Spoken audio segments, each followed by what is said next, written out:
Добрый день, уважаемые участники общественных слушаний. Мы сегодня проводим общественные слушания ТО «Такыр Алжир» по проектам, экологическим проектам для получения экологического разрешения. Общественные слушания проводятся в селе Акбулак, непосредственно где расположен карьер, самый ближайший населенный пункт, и в Акимате. И здесь вот присутствует общественность, местное население села Акбулак. Лист регистрации заполнен. И присутствуют участники онлайн по ссылке, да. Здесь вот зарегистрировались участники Оразалинов Ержан, партия зеленых, департамент экологии и Акимат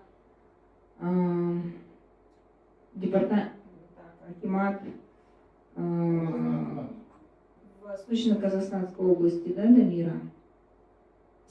И компания разработчик экологических проектов ТО «Ежитрен». Сейчас по регламенту мы выберем председателя наших общественных слушаний и секретаря. И также у нас будет докладывать наш проект докладчик, представитель Такыр Алжир Алтын.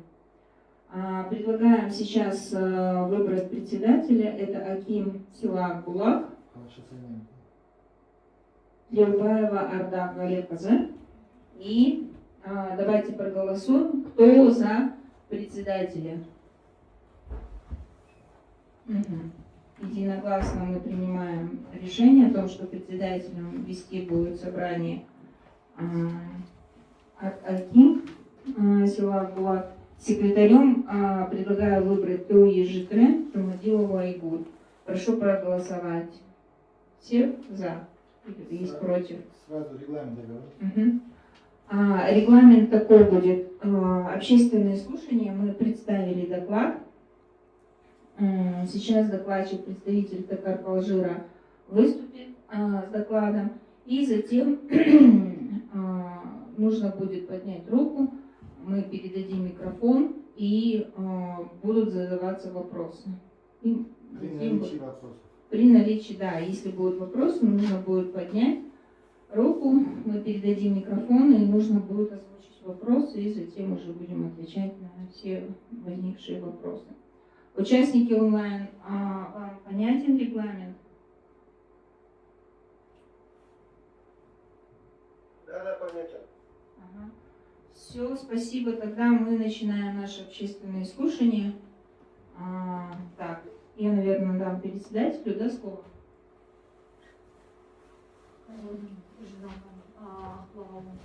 және Такыр Алжир Алтын компаниясының өкілдері бүгінгі қоғамдық тыңдау регламентін және айтып кеткендей хаттамаға сәйкес регламентке сәйкес өткізейік. Артынан сұрақтар туындап жататын болса, өз тарапымыздан қоямыз. Рахмет. Мен Толыбек Нұрбол, егер мынау Zoom'да отырып естіп отқандар болса, Такыр Алжир компаниясының өкілімін. Егер де рұқсат беретін болсаңыздар, жергілікті халық, мына жерде жиналып отқан халықтың бәрі қазақ азаматтары, Қазақстанның азаматтары, оның ішінде осы ұлты қазақ болғаннан кейін ары қарай біз мынау біздің өзіміздің қоғамдық тыңдауларымызды қазақша өткіземіз деп шешкенбіз, оны алдында да ескерткенбіз, осының алдындағыда да тыңдауларды қазақша өткізгенбіз. Мынау Zoom'ға онлайн қатысып отқан кісілерде сұрақ бар ма осы жөнінде? Zoom'да отқан кісілер естіп отырсыздар ма? Сұрақтарыңыз бар ма? Қазақша, иә, содан кейін сұрақтарыңызды қазақша қойсаңыздар болады. Қазір біздің презентациямызда бәрі қазақ тіліне өтейін деп тұр. Мынау біріншіден мынау әкімшілік өкілдерінің үлкен жұмыс болып жатыр. Қазіргі таңда Қазақстанда саяси науқан, ол өздеріңіз білесіздер. Соған шаршамаңыздар, бізге уақыт тауып жатқандарыңызға көп рахмет. Сосын жергілікті кісілерге оразайы бәрімізге қабыл болсын. Енді рұқсат етсеңіздер, мына біз қоғамдық тыңдаулар жобалары бойынша біздің өзіміздің дайындап келген Ежитрен компаниясының арнайы разработать еткен пландарын көріңіздер, содан танысыңыздар. Мен қазір бәрі мүмкіншілігінше сіздерге таныстыруға тырысып өтемін. Следующий слайд дайте. Мына жобаның құжаттамасымен және қоғамдық тыңдаулар негізгі материалдар біз бәрін осы жерге көрсеттік. Сіздерде шығындар мен шығындардың нормалау, әсері, бағалау және тағы басқалары болады. Осы жерде мына жерде жазып қойғанымыз бәрін көресіздер. Оқып біз асықпай өткіземіз. Біздің норматив регламент бойынша бізде осы бірінші осының бәрін сіздерге таныстырып аламыз. Егер де сұрақтарыңыз болса, соны түйіп отырсаңыздар кейін қоясыздар. Келесі. Қоғамдық тыңдаулар туралы ақпарат бүкіл жердегі зумда отырған кісілердің бәрі біледі, көрген порталдарға бар жерге біз мәлімдегенбіз. Бәрінше ашық өткізуге дайындалып, тырысып жатқан жайымыз бар. Келесі. Осы Шығыс Қазақстан облысының арнайы басылымдары деп айтпай-ақ қояйық, бұл бүкіл халыққа қол жетімді бақ өкілдеріне біз осыны жариялағанбыз. Қоғамдық тыңдаулар, орысшасын, қазақшасын, тақырып аумағы бойынша ықтимал әсерлерді бәрін жазғанбыз. Осыны оқып, танысып шыға берсеңіздер болады. Осыны сіздерге көрсете берейік деп, осыны сіздерге ұсынайын деп отырмыз. Келесі сұрақ. Келесі слайд. Біздің орналасқан жер, біздің карьердің келешек жер қойнауларын біз өңдеп алатын жерлеріміздің координаттары тұр. Мына жерде Шығыс Қазақстан облысы, Марқакөл ауданы, қазіргі Марқакөл, бұрынғы кезде біз осыны зерттеулер, разведка бастаған кезде Күршім ауданында басталған. Қазір енді бөлінгелі бері осы Марқакөл ауданының аумағына жатамыз. Мына жерде карталарымыз, біздің тұрған жерлеріміз, мен егерде көрсетіп беретін болсам, біздің карьермен қызылмен көрсетілген, мына Ақбұлақ ауылы, екі ортада бүкіл стрелкімен жазып қойған. Мына жерде жазып қойған, оқып өтсеңіздер бәрін түсіне қоясыздар. Но сіздерге түсінікті болу үшін ең жоғарыда мына жерлерде бұл көктем айында, мамыр айының аяқ жағында мына жерлерде біз өткізетін боламыз. Бұл жерде бізде 12 қорған бар. Оған арнайы археология экспедициясына шақыртып отырмыз. Оны сол келіп өткізгеннен кейін осы жерде біз осы археология экспедицияның бәрін өткізіп бергеннен кейін ғана біз жұмысымызды бастаймыз. Келесі. Жобаның іске асыру кезеңі ол дайындық кезеңі, пайдалану кезеңі, постутилизация кезеңі деп үшке бөлеміз. Дайындық кезеңін қазір өтіп жатырмыз. Сосын пайдалану кезеңі ол 17,7 гектар жерде бізде ашық карьер болады, тау-кен жұмыстарын жүргізу. Содан кейін постутилизация, оған уақытша құрылыс бөлшектерін бәрін өздерің білесіздер. Ол егерде айтқанда рекультивация жүргізіп кетеміз осы жерлердің бәріне. Келесі слайд. Мынау біздің жұмыстарымыздың күнтізбелік жоспарлары 26-28 жылға өткізетін.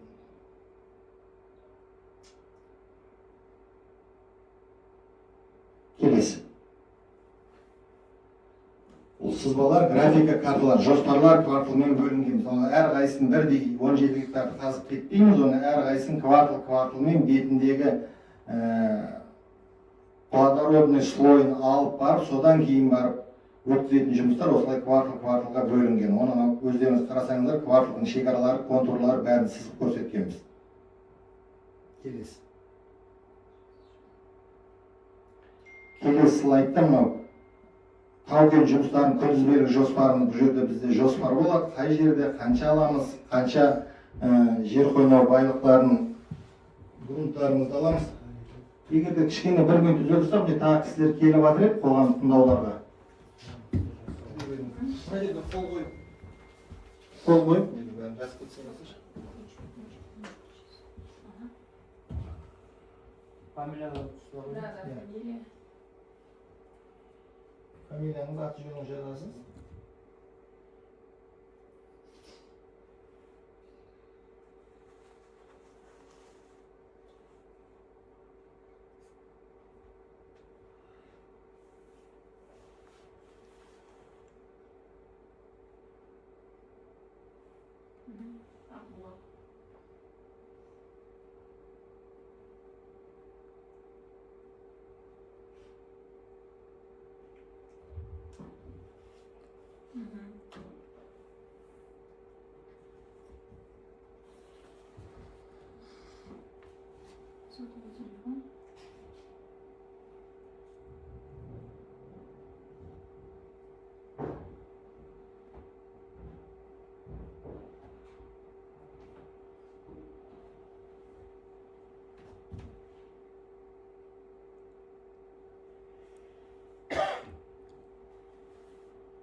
Акшені қол қойсаңызшы.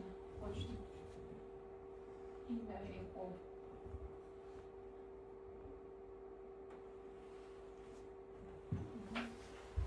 Отыр. Рахмет. Анау зумда отырған кісілерге Таналиев Ленбай ма? Леспай. Таналиев Леспай деген кісі кешігін кіріп келді мына жерге. Кадиров келгеннен кейін содан тоқталып қалды кішкене. Оған айып етпейсіздер, зумдағылар көріп отқан жоқ, бұның бәрі ертең ютубта бұның бәрі болады, келген кісілер біз оны үзіп отқан жоқпыз. Келесі. Талқылау жұмыстарын күндізгі жоспар деп жаңа айтып кеттім, соның бірінші, екінші, үшінші кезеңі қай жылдары қай аралықта болатындарын көрсеткен. 26 жыл мен 28 карьердің оңтүстік бөлігі, орта бөлігі, солтүстік бөлігі деп 35-40 біздің 40 жылға шейін осы карьерде істейтін жұмыс, іс асыратын жұмыстарымыз көрсетілген. Оның бірінші кезеңі 26-28 жылдары 5.000 тонна өндіріледі, одан кейінгі жылдарда 100.000 тонна өндіріледі деп көрсетілген. Келесі. Бұл жалпы карьердің құрылымы, бұл келешекте карьер қалай көрінісі болатынды қазір осындай көрсетіп отырмыз. Келешек карьеріміз осындай болады деген ойдамыз. Келесі. Су бұру және су пайдалану рұқсат етілген өздеріңіз көрсеткен нормативтер бойынша біз жинақтау, ұстау, қайта пайдалану дегендерді қолданамыз. Су сағаластық схемасының принциптері. Негізгі параметрлер мына жағында көрсетіп қойған, таныссаңыздар болады. Ол ластаушы затта сақтау сыйымдылығы ұйымдастырылған қалпына келтіру.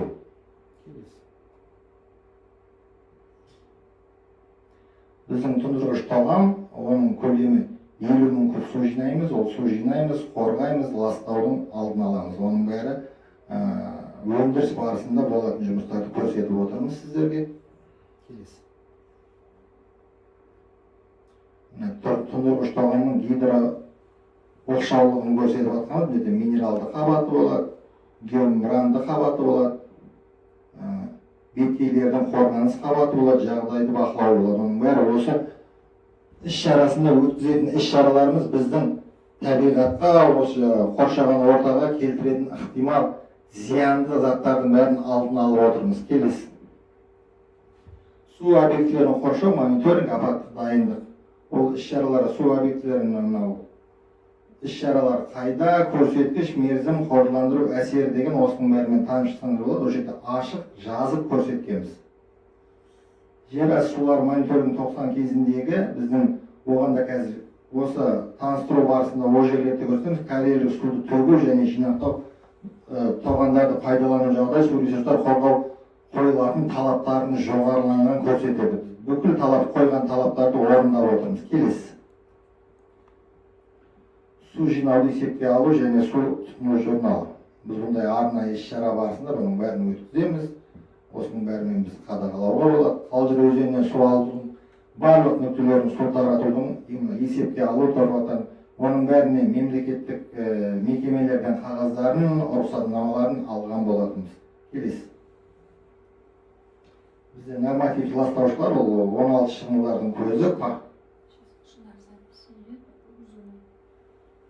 Ішкі жану қозғалтқыштары, ашық жұмыс кезіндегі шаң және жұмыс істеу учаскелері осынау пайдалану 28-40, 100 тоннаға дейін жалпы шығарындылар, содан кейін 5.000 тонна бұл бірінші.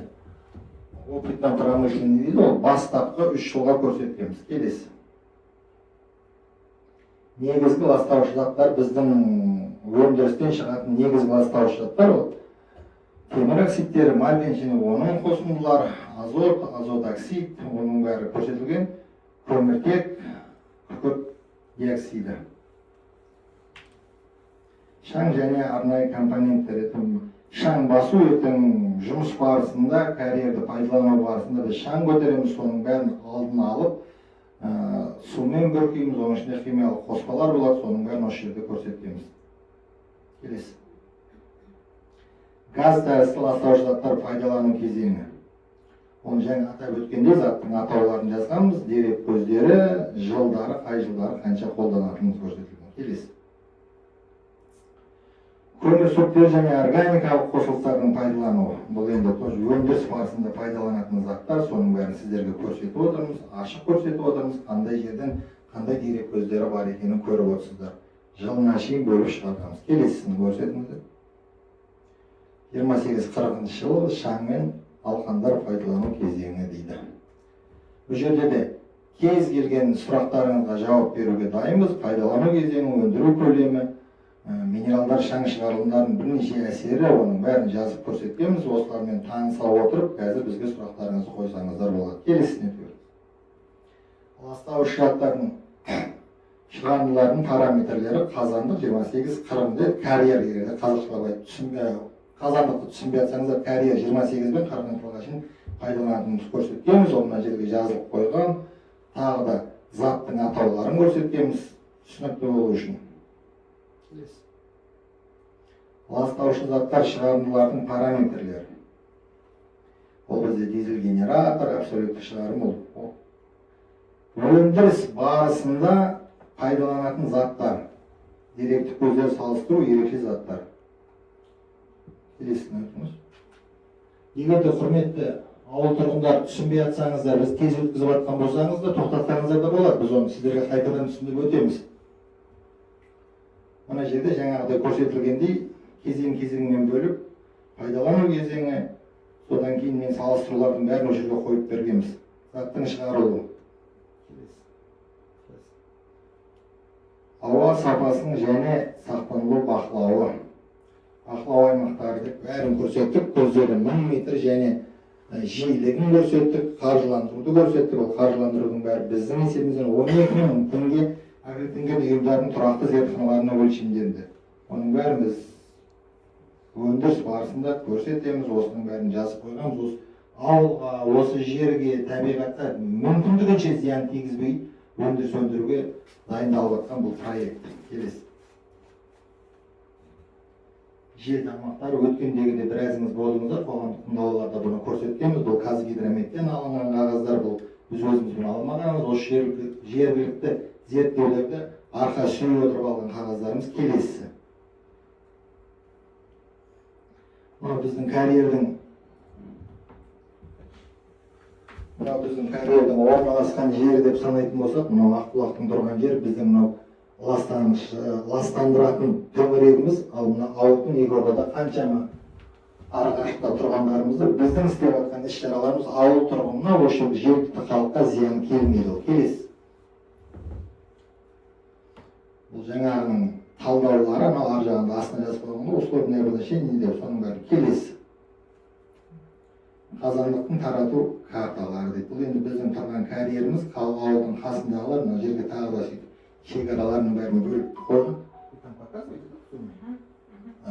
Что параллельно. Келесі. Енді шудың әсері бұл. Біздің қолданылатын техникаларымыз бар. Ол жерде экскаватор болады, трактор болады, рудан алып кететін техника болады. Солардың әсерлерін көрсеткен. Ол жерде бульдозер, карьерлі көліктер, экскаваторлар деп соның біздің дыбыспен әсерімізді де көрсетіп жатырмыз. Келесі. Біз тағы да МДТ деген справочник болады. Біздің мемлекеттен қойылған, біз содан алып, мынаның бәрін өлшемдерін сол справочниктен алғанбыз. Сол справочникке әрқайсысы, әр техникамыз сол справочникке кіреді. Өйткені өкіметтің рұқсат етілген мынау шудың әсері болса, сол шу дыбыстың әсеріне біз бәрінше арқа сүйеп істелген. Келесі. Шудың жануарлар дүниесіне әсер ету біз ол жерден де өткендегі тыңдауларда көрсеткенбіз. Бізде ол жерде, сол біздің карьердің басында, біздің горный отводтың басында бізде ешқандай анандай жануарларға ол біздің зиянымыз тимейді. Өйткені ол жердегі жануарлар жүретін жолы, бір аяқ жол дейді, тропасы болмаса миграция көшіп қонатын ондай біздің істеп жатқан горный отводымызда ондай жерлер жоқ. Оның да бүкіл қағаздарын мемлекеттік мекемелерден, охот хозяйстволардан, қоршаған ортаны қорғау басқармасынан бәрінен қағаздарын алғанбыз, жинастырғанбыз. Содан мүмкіндігінше ол жәндіктерге, жануарларға, өсімдіктерге зиянымыз тидірмеуге тырысып жатқан жайымыз бар. Келесі. Мына жерде енді қалдықтар, енді олардың өңдеуі дейді. Біз өзінің қалдықтар, өңделетін заттар, ластаушы заттар шықпауы деген ол мүмкін емес. Ол кез келген жерде үйде де жоқта шығады. Соны біз қалай, қай жерге, қалай қолданамыз, қалай оны ары қарай есепке аламыз, қалай оны айтқанда тарап ұйымдарына береміз, уақытша жинақтаймыз, соның бәрін осы жерде көрсеткенбіз. Біз сыртқа еш нәрсе тартып, енді жай тілмен айтқанда біздің пакеттер аспанда ұшып жүрмейді осы аумақта. Оны соған дейін көрсеткенбіз, өйткені бұны қадағалайтын бізде мекемелер болады, құзыретті органдар болады, сол кісілер қадағалайды біздің іс-шараларымыздың бәрін. Келесі. Кезеңдер бойынша қалдықтардың түзілу көлемі дейді. Оны жаңа айтып кеттік, біз 3 бөлімге бөлінеміз. Сол бірінші 5 жылда опытно-промышленный кезеңіміз болады. Ол кезде әрине қалдықтарымыз аз болады. Одан кейін 100 тоннаға шыққан кезде мынаның бәрін көрсеткенбіз. Жылына деп мына пайдалану жолын бәрін жазып бергенбіз. 50.000 тонна болғанда, 100.000 тонна болғанда, сыныбы, кодировкасы, сыныбы деген класс сол әр неде өзінде допустимый нормалар болады. Сол нормалардан алынған дүние. Келесі. Мына жерде жаңа айтып кеткен қалдықтарымызбен жұмыс істеу, бөлек жинау, қауіпті қалдықтар 100% шарттық айналым деп мына астында бәріне көргенбіз, 4-ке бөліп қойғанбыз өзіміз арнайы. Танысыңыз. Келесі слайд. Топырақ, өсімдер және жануарлар әлемі дейді. Біздің карьердің айналасында жаңа айтып кеттік қой. Біздің карьерде плодородный слой 20 сантиметр, оны өкіметпен дайындалған, оны алғанбыз, геологиялық зерттеулер болған, оның бәрінен алып біздің өсімдіктерге келетін зиянымыз бәрінше ең кіші көлемдегі зиян келтіреміз, себебі бізде 20 сантиметр плодородный слой. 20 сантиметрде шөп шығады, бізде тал жоқ, өсімдіктер жоқ. Қызыл кітапқа енген өсімдіктер ол жерде жоқ. Өздеріңіз осы жер тұрғындар ол жерді карьерді білесіздер, ол қандай жер екен. Келесі. Жерді қорғау, ластаудың алдын алу, қалпына келтіру дейді. Бұл тағы да жаңа көрсеткен біз 3 бөліктен тұрамыз дедік қой. Жұмыстарымыз болады, жердің қойма алу, мұнай өнімдерін ластаудың алдын алу, топырақ жағдайын бақылау деген осының бәрін біз өткіземіз. Оған шығатын ақшаларымызға шейін көрсетіп қойып біз. Келесі. Міне біздің карьердің тікелей көрінісі осы. Осы жерде біз карьер қыламыз. Мына жерде өздеріңіз бәріңіз көріп тұрсыздар, мына жерде плодородный слой 20 сантиметр. Шығатын шөп осы. Бұл жерде басқа көк шөптің өзі оны біліп отырсыздар, шықпайды. Осы мына жерде осы жердің осы карьеріміздің біздің көрінісі осындай. Қазіргі таңда карьердің біз қолданылатын карьер салатын жеріміздің көрінісі осындай. Келесі. Жануарлар мен өсімдіктердің дүниесін қорғау дейді, оны жаңа айтып кеттік. Танысып болсаңыздар. Келесіне.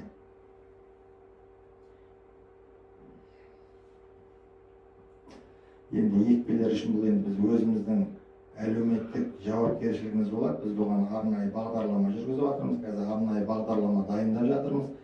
Біздің жерімізде карьердің айналасында талдар өсу, ол өсіруге ол шығын болады, ол өспейді, оны қадағалау керек болады. Сондықтан біз өткенде де айтқанбыз, тақырып қалды, осы ауылдан асып жатқан өзеннің айналасынан біз тал егіп береміз дегенбіз. Келтірген зияндарымыздың орнын алмастырып береміз. Осы ауылдың ішінде де осы жерде халықтың өзінше айтқан да болатын, бұл программасында таныстырғанбыз, оған аумақтық қаржымыз да бар екенін айтқан болатынбыз. Келесі.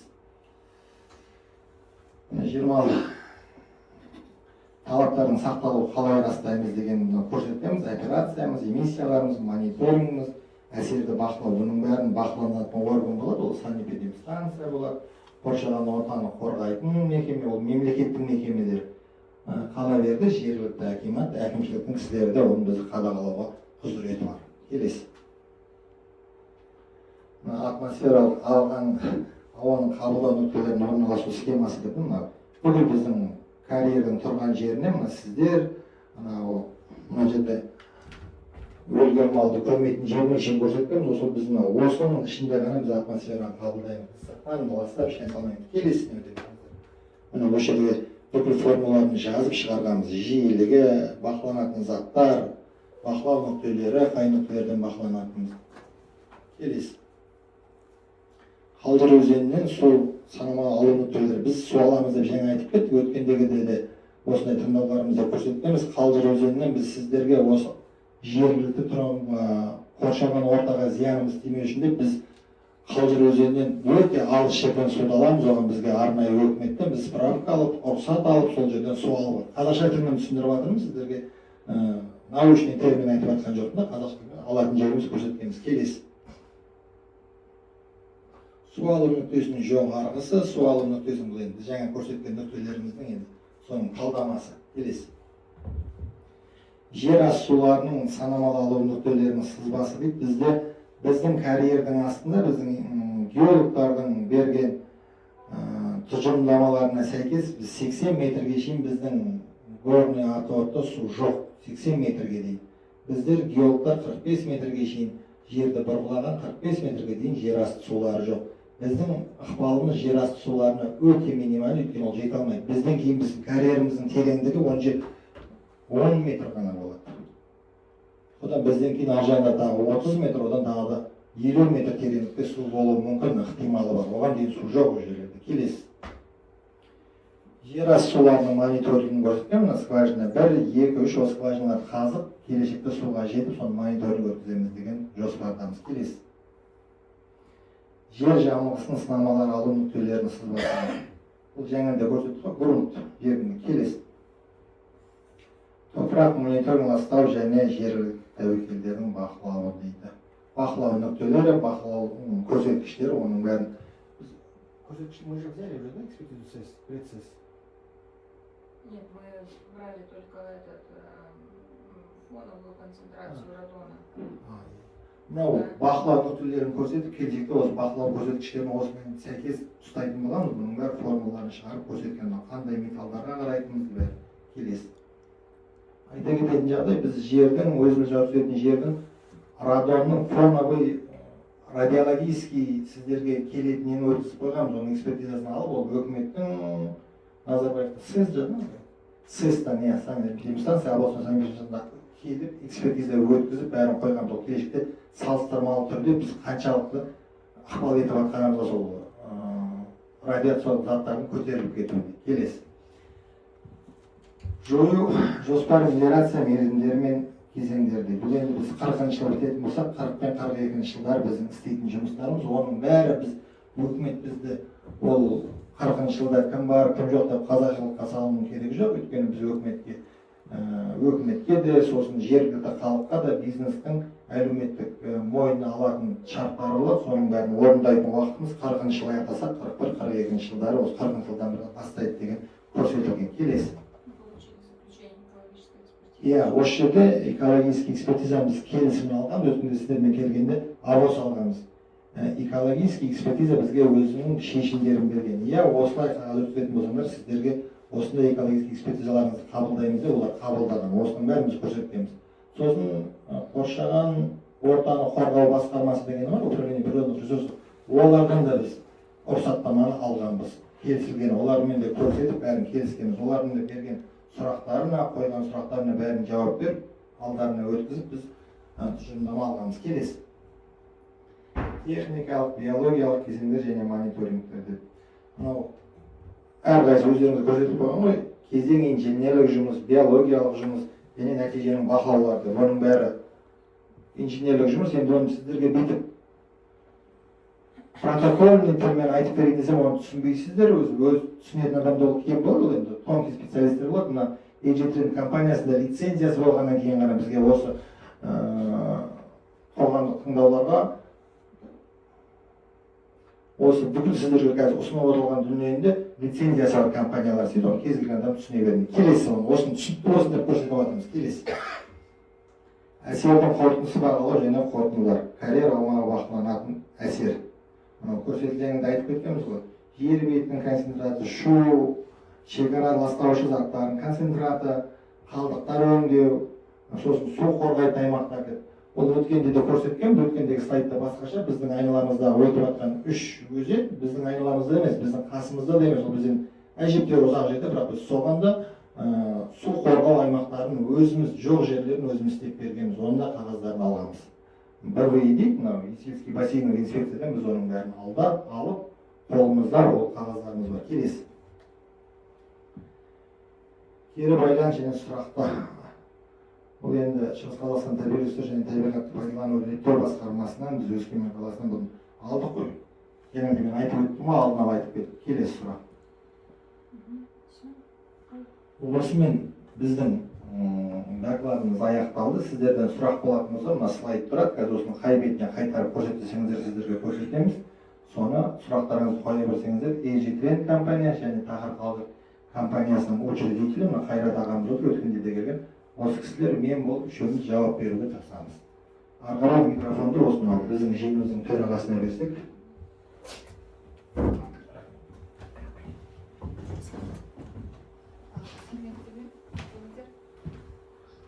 Енді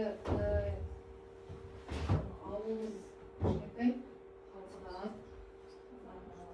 Сондықтан да келіп жатқан инвесторларға біз әрдайым қуаныштымыз.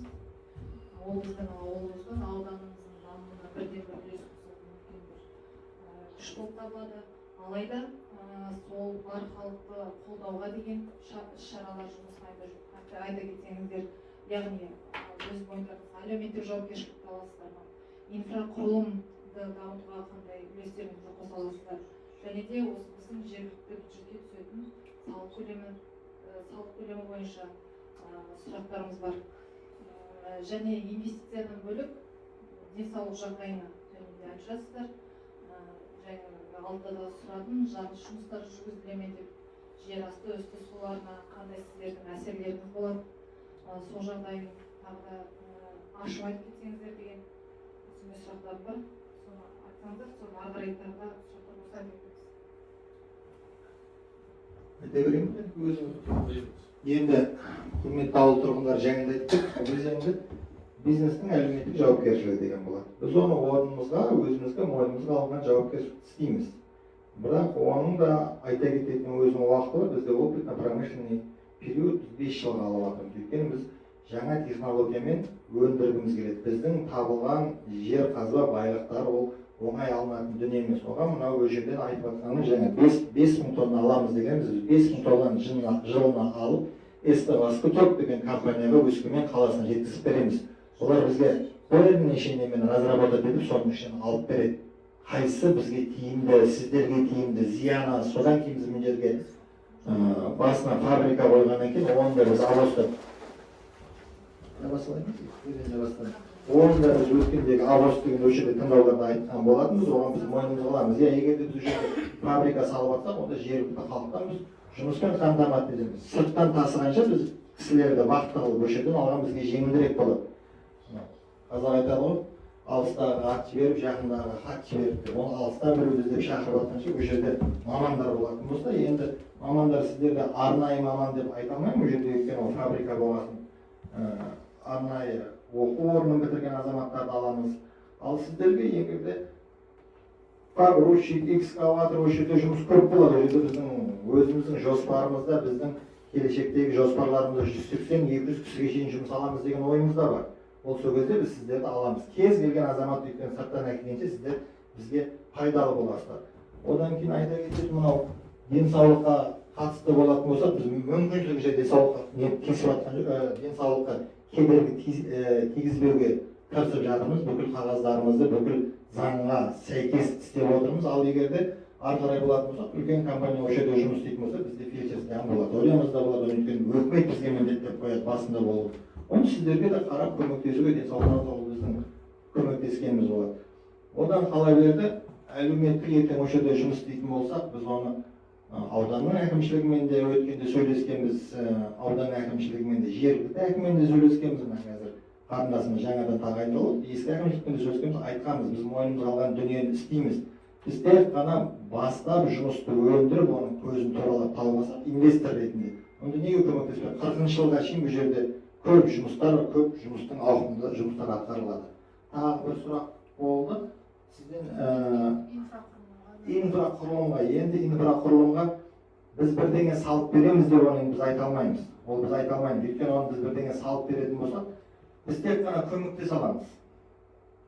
Как осы төңіректі осваивать етіп, жер қойнауындағы байлықтарды алып жатқан ретінде біз көмек береміз. Ал салып беруге ол өздеріңіз бірдеңе бастасаңыздар, оған әрине әрдайым көмегіміз болады ғой.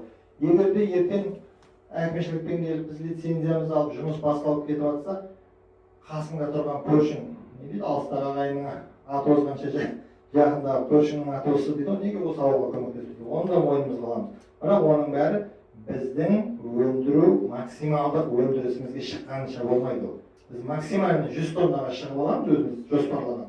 100 тоннаға. Ал 5 жылдың ішінде ол біздің өніміміз оны ақтамайды. Сіздерге біз көмектесе алмаймыз, сіздер бізге келіп көмектесеміз дегенсіздер деп айтып келесіз ғой. 28 жылға шейін біз одан еш нәрсе істей алмаймыз. Өйткені бізде опытно-промышленный период жүріп жатыр. Біз разведка жүргіздік, таптық, бар екенін білдік, өкіметке балансқа қойдық, өткіздік. Енді біз осыны жер қойнау байлығын жіктеп ажыратып алуымыз керек оны. Оны ажыратып ала алмайтын дүниені ертең біз өз ақшамыз салмаймыз, ол бизнес деп аталады. Біз әлеуметтік бірақ мойнымызға алған дүниелерді орындаймыз. Тағы сұрақтарыңыз болса. Салық көлем эмиссияларды бізге қойылған, мемлекеттен қойылған эмиссиялар осы ауданның бюджетінен құйылады ол. Ол бөлек ертең бізге санап береді ол эмиссияны. Біз оны эмиссияны санағаннан кейін тек ауданның бюджетіне ғана құямыз оны. Облыстық бюджетке басқа кетеді, ал сіздерге ол эмиссия сіздерге келеді. Оны әкімдеріңізді білу керек оны келешекте. Тағы сұрақтарыңыз бар?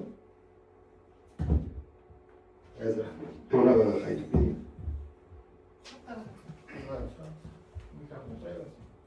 Сұрақтарыңыз бар ма? Уважаемые участники онлайн, есть ли у вас вопросы к докладу? Здравствуйте, сұрақтар бар. Ага. Болады?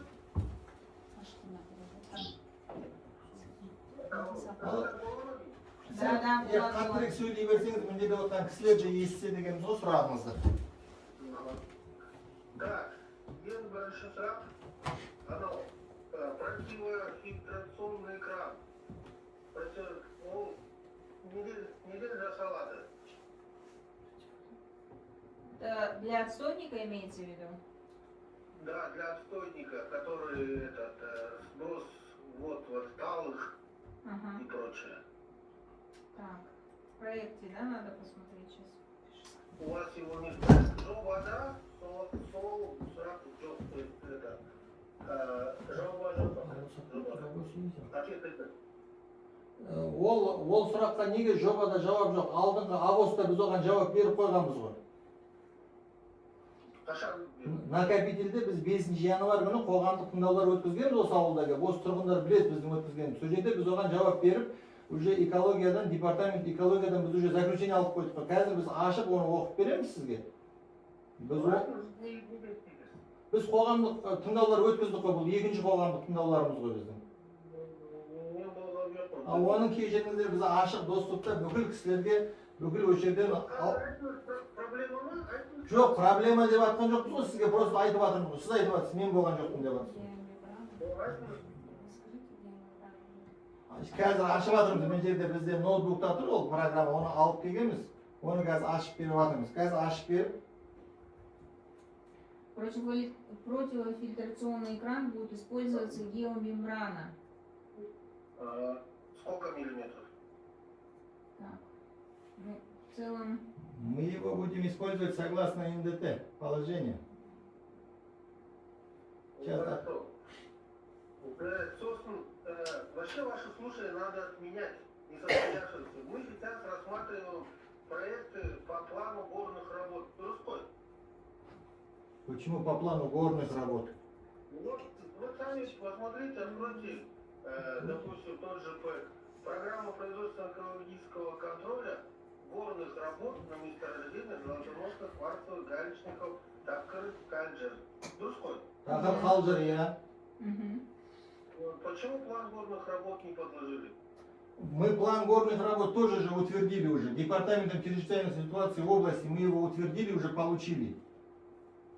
Еще раз говорю, вы эти слушания для общественности проводите, не для госорганов. Почему вы не подложили план горных работ? Нет, он у нас висит, у нас был, мы все же сразу туда вставляем. На данных слушаниях его нету. Это не полный пакет документов у вас. Ну, знаете, наличие полноты документов у нас проверяет сам портал и Акимат.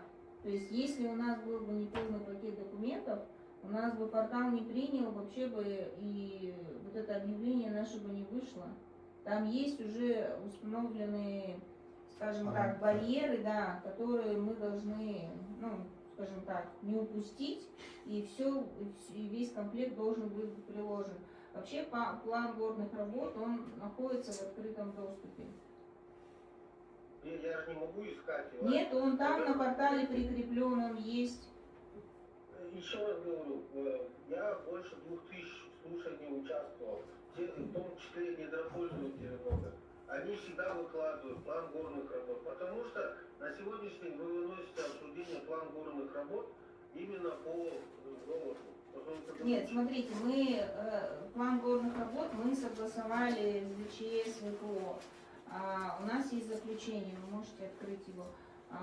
Шинар, Какое вы ДЧС? здесь можете открыть заключение ДЧС о том, что он согласован? Это первое. Второе, мы согласовываем экологические документы, то есть это мы проект НДВ, по и так далее. То есть сейчас мы общественные слушания, то есть экологическое воздействие, которое будет, ну, скажем так, эмиссии. Обсуждаем эмиссии, а не план горных работ.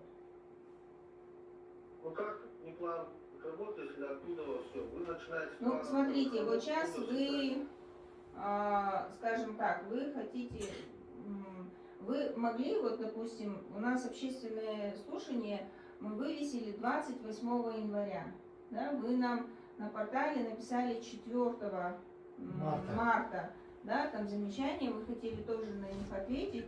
С 28 января, если вы проводите общественные слушания, говорите 2000, вы могли у нас на e-mail запросить этот проект, этот документ, правильно, утвержденный. У нас вот в открытом доступе были наш email, наши контактные телефоны, ТКРК Алжира.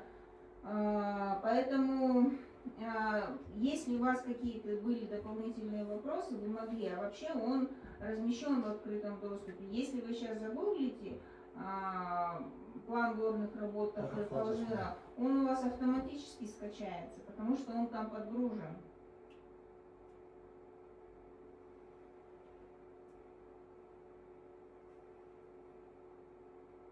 Мы для этого и 30 дней рабочих и вывешивали все наши проекты для того, чтобы общественность ознакомливалась и читали документы. Там вот специально было написано, и у нас уполномоченный орган принял эти документы. Ладно, сейчас это еще под вопросом. Келесі сұрақ сондай болады, второй вопрос будет. Почему у вас нету приложений, не все? У вас кроме как гидромета ничего нету. Где у вас бассейно-водная инспекция? Где у вас архитектура, археологи? Где у вас ветеринары? Где у вас охрана животного мира? Где у вас госакт на землю? Где у вас справка Национальной геологической службы? Где они все? Мы еще раз говорим, мы проводим вторые общественные слушания. Вот очень жаль, что вы не были на общественных слушаниях 5 января. Мы все эти документы прикладывали, и они есть в проекте РООС, там они все приложены. Если вы откроете проект РООС, то увидите всю эту переписку с государственными органами и с архитектурой заключения. У нас есть, выходит постановление Акимата по водоохранным зонам и полосам управления. Мы этот проект разработали и согласовали по реке Такыр и по реке Балак-Алжир. Мы согласование есть Иртышская водная бассейновая инспекция. То есть у нас есть заключение СЭС о том, ну, как по требованиям, санитарным требованиям на наш карьер. У нас есть план ликвидации, у него тоже есть согласование. То есть все эти документы, Ежан, есть, вы могли бы до общественных слушаний еще раз с нами созвониться, мы бы все вам документы представили.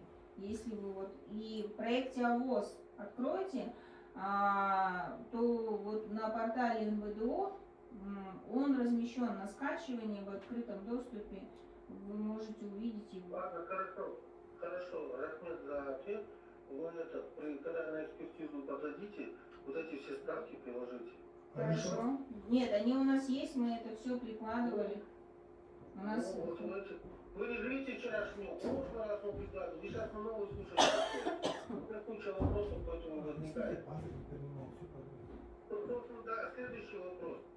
Смотрите, вы сейчас пишете, что будете ваш вот этот вот,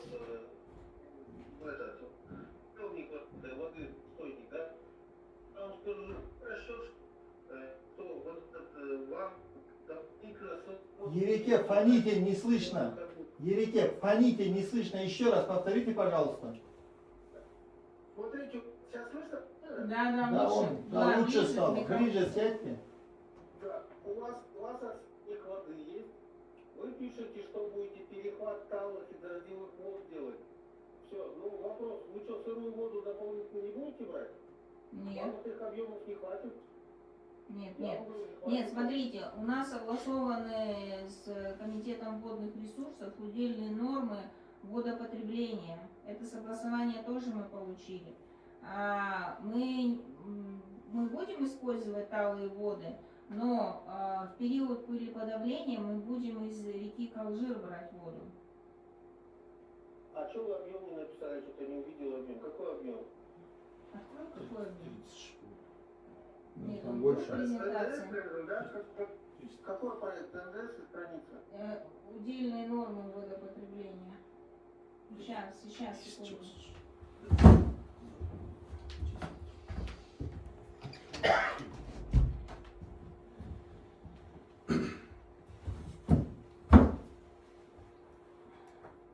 Ужинел канал объем суда Аллах. Сейчас, Каза, мы сейчас, вы поняли, сейчас мы вам откроем, покажем. Угу. Просто в проектах нету печаток. Не видел я. Нет, есть оно, просто может быть сейчас. Ну ладно, давай время. Если нет, то... Вот, есть, я есть, загрузи, хорошо. сейчас, секунду, вот сейчас мы загрузим. Ну, скажите проект и номер страницы, все. Сейчас мы вот. Видно? Пока скажи номер страницы. Видно? Вот, видно вам онлайн? Ну, Вот расход воды за сезон на пылеподавление технологический. Страница какая? 75-я страница. ну, ладно, все, дальше поехали. Где у вас действие? Еще раз. Физический воздействие, где он? В каком проекте? Я не видел. Физические воздействия в проекте РОС. Просто откройте. Нет, вот так, здесь я почему не указываю ВДВ. Ты вносишь народ под нос, нет у вас? Есть Вы у нас смотрите на тот документ, который... оценка физического воздействия, вот, страница 129. Это какой проект? РОС. Ну, там нету, я не вижу ваш рост. Как не видно? Вот мы же открыли, показываем. Ну, вы же не подложили в этот проект. Ну, что, вот, ссылаетесь на тот документ, который я не вижу. Ладно, в общем, в НДВ вопрос не сменится.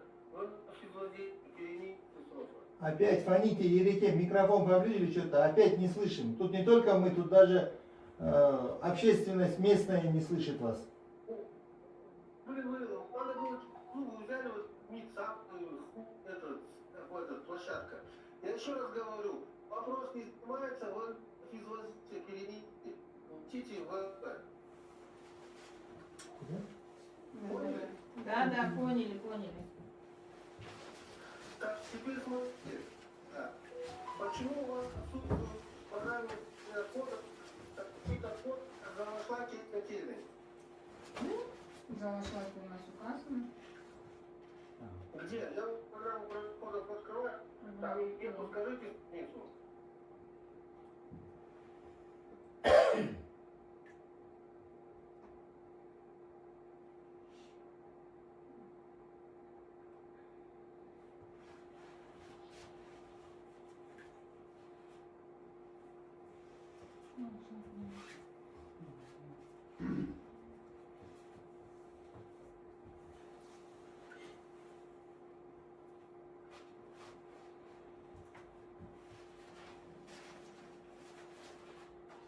На странице 58.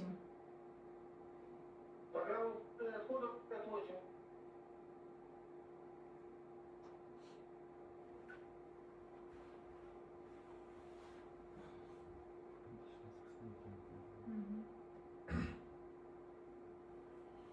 Вот 58, где транспортировка, пищевые отходы. Ладно, в общем, я не буду с вами у вас их не внесите, делайте стоимостью какая и объем сжигания угля как это.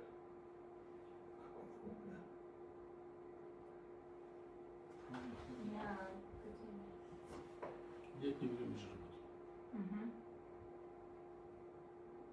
Работа в летнее время. Почему у нас здесь много? Ладно.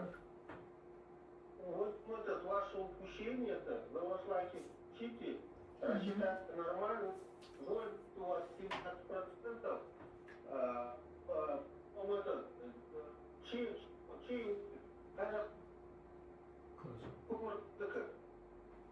Қаражыра. Қаражар. Қаражыра. Қаражыра. Абай болса. Облыс Абай. Инвестор жауап беріп жатыр сізге.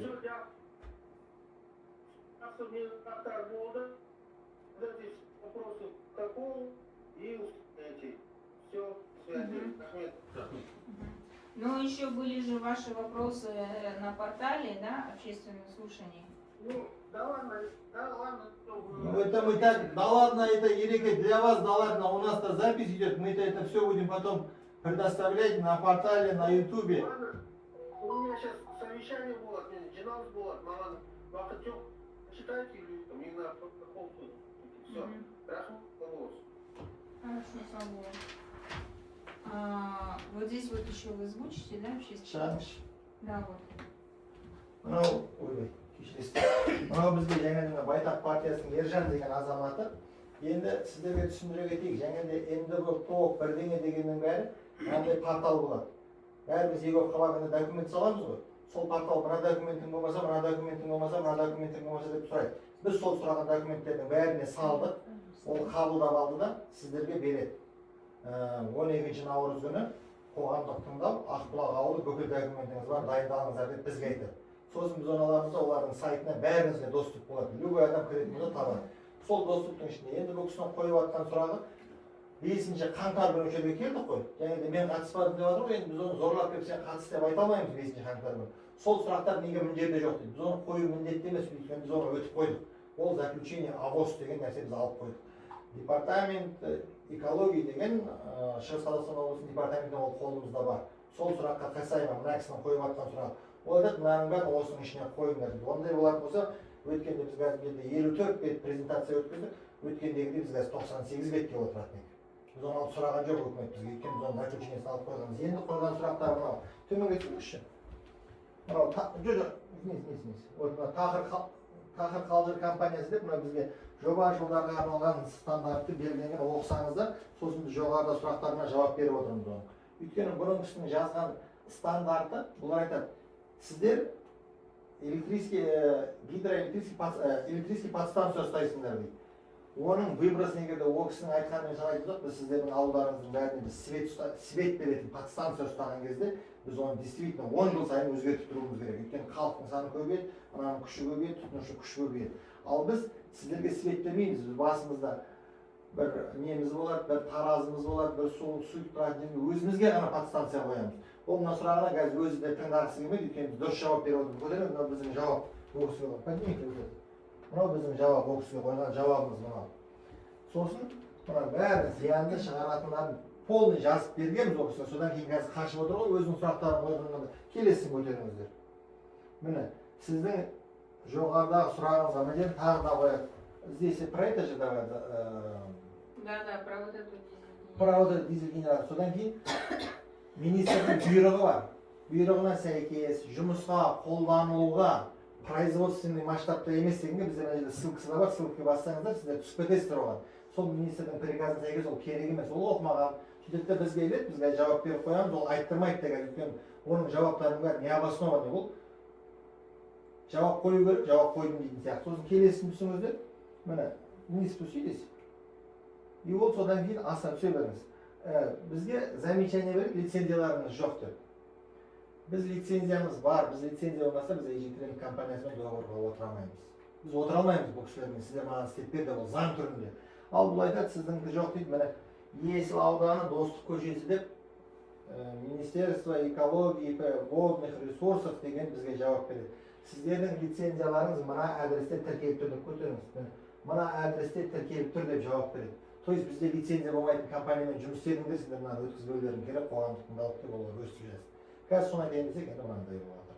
Мынау сіздер біліп отыру үшін, оның қойған сұрақтары бұл қазір протоколға түседі, бұның бәрі хаттамаға түседі, хаттамада болады, хаттамада сіздер бәріне көресіздер, сосын біз бұның бәрін ютубқа, арнаға, өзіміздің арнамызға сосын өкіметтер сол порталдан мемлекеттік құзыретті органдар бұның бәрін шешіп алады. Сұрағымен, қойылған замечаниясымен бәрімен. Сөйтеді бүкіл жерде. Содан кейін айтып тұрған жаңа сіздің әлеуметтік жауапкершілік деген ол шыға кетпейді. Ертең біздің бетімізге баса береді, өкімет баса береді.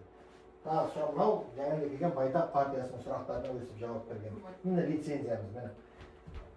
Какого числа не выдали? Покажите, что мы...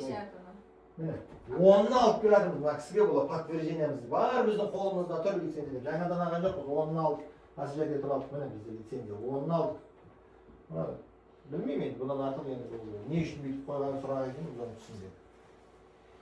Енді жаңағы кісінің сұрақтарына қойған сұрақтарға сіздер енді оны түсініп жатқан жоқсыздар. ПОК, ПЕК деген, оның бәрін авозға өткенде өшеде тұрып 96 рет 1 сағат 20 минут алдарыңызда тұрып сөйлеп түсіндірді, қосылып 1 сағат 20 минуттың ішіндегі неғып мынаны салмайсыңдар деді. Ал жерде портал қабылдамайтын болса, керек емес документ салайын десең портал алмайды.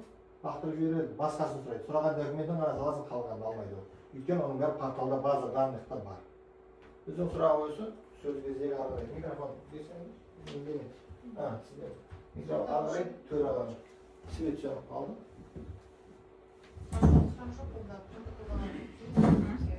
Да, протокол жібереміз. Надо теперь проголосовать. Енді дауыс беру керек, біздің қоғамдық тыңдаулар қанағаттанып. Өйткені ол протоколды кейін біздің протоколдарға қазір қол қойдырып, сізге протоколдың жазуын жібереміз. Өйткені біз бүгін барып ютубқа бізге кешке шейін ақ сұрақ беріп, кешке шейін біз күресіп ұстауымыз керек ютубқа. Енді платтарыңыз жаңа таныстыңыздар. Және тақырып қалжыраған компаниясының өкілі барлығын түсінікті деп ойлаймын. Егер де осы түсініктемелермен қанағаттанатын болсаңыздар, иә жоқ, соны дауысқа салайық. Егер де сұрақтарыңыз болмаса, қанағаттанатын болсаңыздар, қолдауыңызға түсіңіздер. Барлығы оң шешім. Бір ауыздан. Бір ауыздан оң шешім, иә. Бастап тұру жоқ.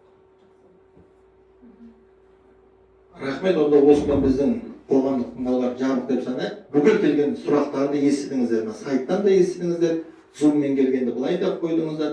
Рахмет сіздерге. Енді келесі жол бұл жерге фабрика салатын болып лицензия алғанда тағы да келеміз, ол кезде тағы да өсіп отырамыз, ол кезде басқаша сөйлесеміз, ол кезде біз қаржымен келеміз сіздерге. Көкем алтын сұрап жүр, соны да береміз, көремін дейді ғой. Рахмет сіздерге. Спасибо большое.